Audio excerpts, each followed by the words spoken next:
اعوذ باللہ من الشیطان الرجیم بسم اللہ الرحمن الرحیم۔ سورہ نوح آیات نمبر 1 تا 20۔ اس صورت میں حضرت نوح علیہ السلام کا واقعہ بیان کیا گیا ہے۔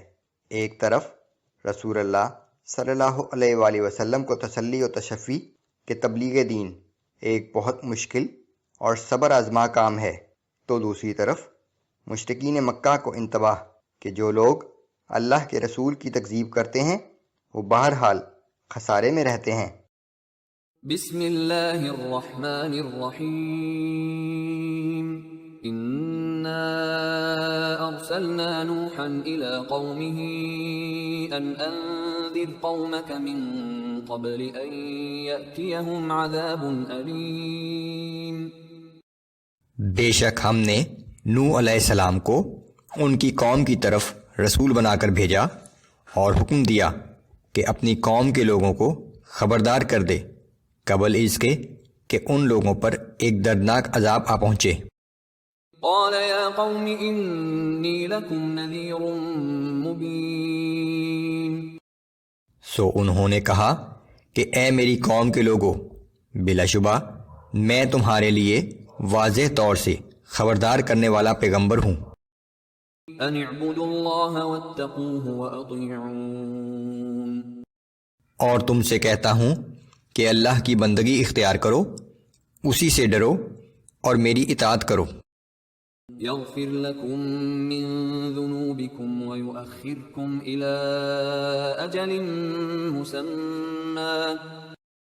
ایسا کرو گے تو اللہ تمہارے گناہ معاف فرما دے گا اور تمہیں ایک وقت مقررہ تک مہلت عطا کر دے گا۔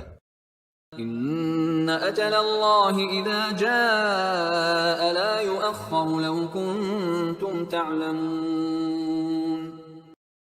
حقیقت یہ ہے کہ جب اللہ کا مقرر کیا ہوا وقت آ جاتا ہے تو پھر اس میں ایک لمحے کے لیے بھی تاخیر نہیں کی جا سکتی، کاش تمہیں اس کا علم ہو جاتا۔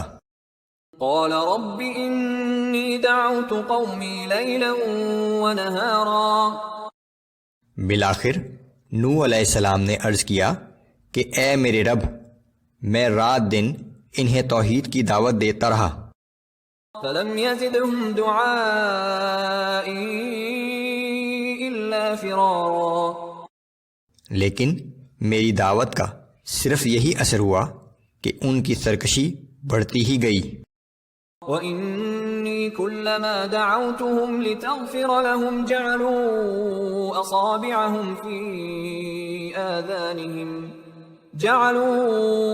أَصَابِعَهُمْ فِي آذَانِهِمْ وَاسْتَغْشَوْا ثِيَابَهُمْ وَأَصَرُّوا وَاسْتَكْبَرُوا اسْتِكْبَارًا۔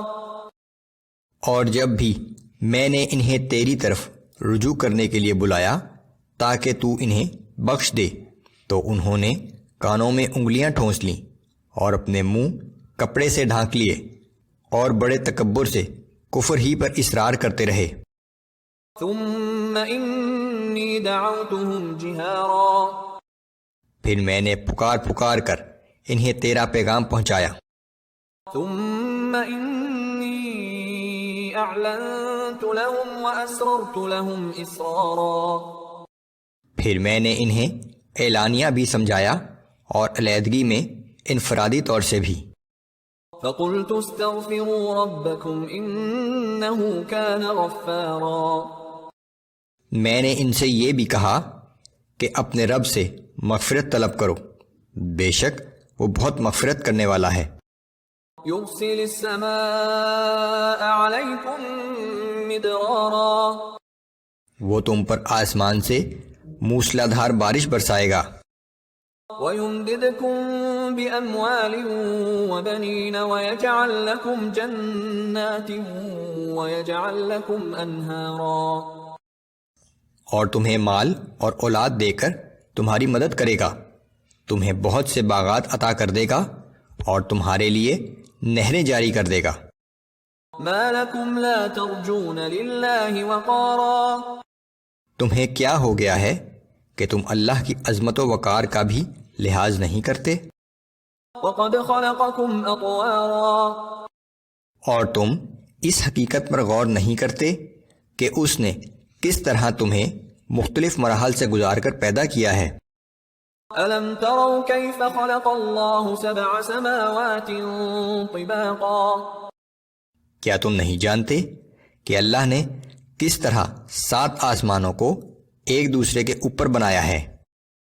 وَجَعَلَ الْقَمَرَ فِيهِنَّ نُورًا وَجَعَلَ الشَّمْسَ سِرَاجًا اور آسمان میں چاند کو روشن اور سورج کو چراغ بنایا ہے۔